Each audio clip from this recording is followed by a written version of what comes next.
നമസ്കാരം. യു കെയിലെ സൗത്ത് പോർട്ടിൽ കഴിഞ്ഞ ദിവസം 3 പിഞ്ചു കുട്ടികൾ കുത്തേറ്റ് മരിച്ച സംഭവവുമായി ബന്ധപ്പെട്ടുണ്ടായ കലാപം ഇപ്പോഴും തുടരുകയാണ്.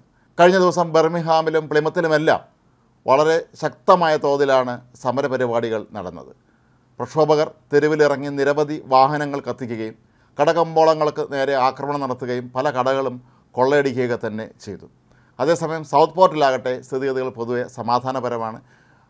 3 കുട്ടികൾ കൊല്ലപ്പെടുകയും 8ഓളം കുട്ടികൾക്ക് ഗുരുതരമായി പരിക്കേൽക്കുകയും ചെയ്ത ഈ സംഭവം ഈ പ്രദേശത്തെ ആകെ ദുഃഖത്തിലാഴ്ത്തിയിട്ടുണ്ട്. എങ്കിലും മറ്റ് സ്ഥലങ്ങളിൽ ഇറങ്ങിയിരുന്നത് പോലെയുള്ള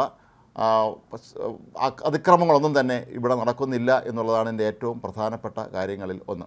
അക്രമം നടന്നതിന് തൊട്ട് പിന്നാലെ തന്നെ ഈ അക്രമി ഒരു മുസ്ലിമാണെന്നും ഇയാൾ കുടിയേറ്റക്കാരനാണെന്നും ആരോപിച്ചുകൊണ്ടാണ് ഒരു വിഭാഗം ജനങ്ങൾ അവിടെ പ്രക്ഷോഭം ആരംഭിച്ചത്. ഇംഗ്ലീഷ് ഡെമോക്രാറ്റിക് ലീഗ് എന്ന കടുത്ത വംശീയ പ്രസ്ഥാനത്തിൻ്റെ പ്രവർത്തകരാണ് ഇതിൻ്റെ പിന്നിലെന്നാണ് ഇപ്പോൾ പറയപ്പെടുന്നത്. സൗത്ത് പോർട്ടിലില്ലാത്ത പ്രശ്നങ്ങൾ എങ്ങനെ മറ്റു സ്ഥലങ്ങളിലുണ്ടായി എന്നുള്ളതാണ് ഇവിടെ ഉയരുന്ന ഒരു ചോദ്യം. വ്യാപകമായ അക്രമ സംഭവങ്ങളെ തുടർന്ന് ഇവിടെയുള്ള പല കടകമ്പോളങ്ങളും ഇപ്പോഴും അടഞ്ഞുകിടക്കുകയാണ്. ഇതിൻ്റെ പ്രധാന കാരണങ്ങളിലൊന്ന് അക്രമികൾ കഴിഞ്ഞ ദിവസം പല കടകളും കൊള്ളയടിച്ചു എന്നുള്ളതാണ്. ബ്രിട്ടനെ പോലെ ലോകത്തെ ഏറ്റവും സുശക്തമായ പോലീസ് സംവിധാനമുള്ള ഒരു രാജ്യത്ത് എന്തുകൊണ്ട് ഇങ്ങനെ സംഭവിക്കുന്നു, പോലീസിന് എന്തുകൊണ്ട് അവരെ അടിച്ചമർത്താൻ കഴിയുന്നില്ല എന്നുള്ള വിമർശനം ഇപ്പോൾ രാജ്യമെമ്പാടും ഉയരുന്നുണ്ട്. പുതിയ പ്രധാനമന്ത്രി ക്രിസ് സ്റ്റാമർ ആണെങ്കിൽ വിമർശനങ്ങൾക്ക് നടുവിലാണ്. പലരും അന്താരാഷ്ട്ര തലത്തിൽ പോലും രൂക്ഷമായ രീതിയിലാണ് പ്രധാനമന്ത്രിയെ വിമർശിച്ചുകൊണ്ടിരിക്കുന്നത്. ഈ കുട്ടികളെ കൊന്ന അക്രമി മുസ്ലിം അല്ല എന്ന് ജനങ്ങളെ ബോധ്യപ്പെടുത്തുന്നതിന് വേണ്ടി അക്രമിയായ 17കാരൻ്റെ പേര് വിവരങ്ങളും മറ്റും സർക്കാർ പുറത്തുവിട്ടിരുന്നു. കോടതിയുടെ പ്രത്യേക അനുമതി വാങ്ങിയിട്ടാണ് ഇയാളുടെ പേര് പുറത്തുവിട്ടത്. കാരണം അതുകൊണ്ടെങ്കിലും അതിക്രമങ്ങൾ തീരും എന്ന് കരുതിയാണ് സർക്കാർ ഈ ഒരു നടപടി സ്വീകരിച്ചത്.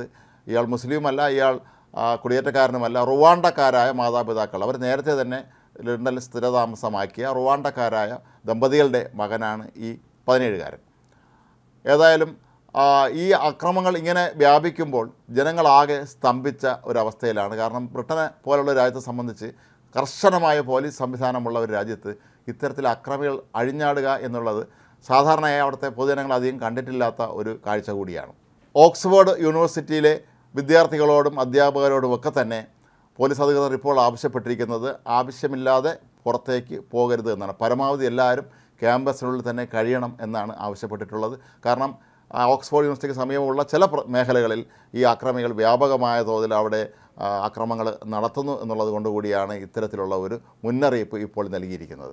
അതിനിടെ ഇന്നലെ ബർമിംഗ്ഹാമിലെ ഒരു മുസ്ലിം പള്ളിക്ക് സമീപം വൻതോതിൽ വിശ്വാസികൾ തടിച്ചുകൂടിയിരുന്നു. ഈ പള്ളി ഈ പ്രക്ഷോഭർ ആക്രമിക്കാൻ സാധ്യതയുണ്ട് എന്ന ഒരു തെറ്റായ വാർത്ത പ്രചരിച്ചതിനെ തുടർന്നാണ് അവിടുത്തെ വിശ്വാസികൾ അവിടെ ഓടിക്കൂടിയത്.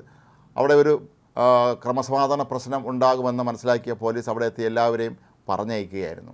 മാത്രമല്ല, ഇവിടെ ഉയരുന്ന ഏറ്റവും പ്രധാനപ്പെട്ട പ്രശ്നങ്ങളിലൊന്ന് സമൂഹ മാധ്യമങ്ങളിലൂടെ പ്രചരിപ്പിക്കുന്ന വ്യാജ വാർത്തകളാണ്. ഇത്തരത്തിൽ നേരത്തെ പറഞ്ഞതുപോലെ മുസ്ലിം പള്ളി ആക്രമിക്കും എന്നുള്ള ആ വാർത്തയൊക്കെ തന്നെ ആരോ സമൂഹ മാധ്യമങ്ങളിലൂടെ മനഃപൂർവ്വം പടച്ചുവിടുന്നതാണ് എന്നുള്ളതാണ് സത്യം. പക്ഷേ ഇത് മനസ്സിലാക്കാതെയാണ് പലപ്പോഴും പ്രക്ഷോഭകർ പല സ്ഥലങ്ങളിലും ഇപ്പോൾ ഇത്തരത്തിലുള്ള അക്രമങ്ങൾ നടത്തുന്നത്. സൗത്ത് പോർട്ട് എന്ന ചെറിയ ഒരു മേഖലയിലുണ്ടായ ഈ ഒരു സമരം ഒരു രാജ്യം മുഴുവൻ പടരുന്ന രീതിയിലേക്ക് എത്തി എന്നുള്ളത് ബ്രിട്ടീഷ് സർക്കാരിനെ ഇപ്പോഴും അമ്പരപ്പിക്കുകയാണ്. പ്രധാനമന്ത്രി ക്രിസ് സ്റ്റാമർ ആകട്ടെ കഴിഞ്ഞ ദിവസങ്ങളിലൊക്കെ തന്നെ അദ്ദേഹം കുടുംബാംഗങ്ങളുമൊത്ത് ഉല്ലാസയാത്രയ്ക്ക് പോയി എന്നുള്ളതൊക്കെ വലിയ തോതിലുള്ള വിമർശനമാണ് ഇവിടെ ഉയർത്തിയത്. എന്നാലും ബ്രിട്ടനെ പോലുള്ള രാജ്യത്തെ സംബന്ധിച്ച് ഏതാണ്ട് ഇതൊരു വംശീയ പ്രശ്നം എന്ന നിലയിലേക്ക് തന്നെ കാര്യങ്ങൾ നീങ്ങുന്ന തരത്തിൽ ഇപ്പോൾ പ്രക്ഷോഭം നീങ്ങുന്നത് ഏറെ ആശങ്ക ഉയർത്തുന്നുണ്ട്. നിരവധി ഇന്ത്യക്കാരും പ്രത്യേകിച്ച് മലയാളികളൊക്കെ തന്നെ ഉള്ള ഒരു രാജ്യമാണ് ബ്രിട്ടൻ. അവിടെയാണ് ഇത്തരത്തിലുള്ള ഈ അനിഷ്ട സംഭവങ്ങൾ അരങ്ങേറുന്നത് എന്നുള്ളത് എല്ലാ രാജ്യങ്ങളിലെയും ഭരണകൂടങ്ങളെയും ഏറെ അമ്പരപ്പിക്കുന്ന ഒന്നാണ്.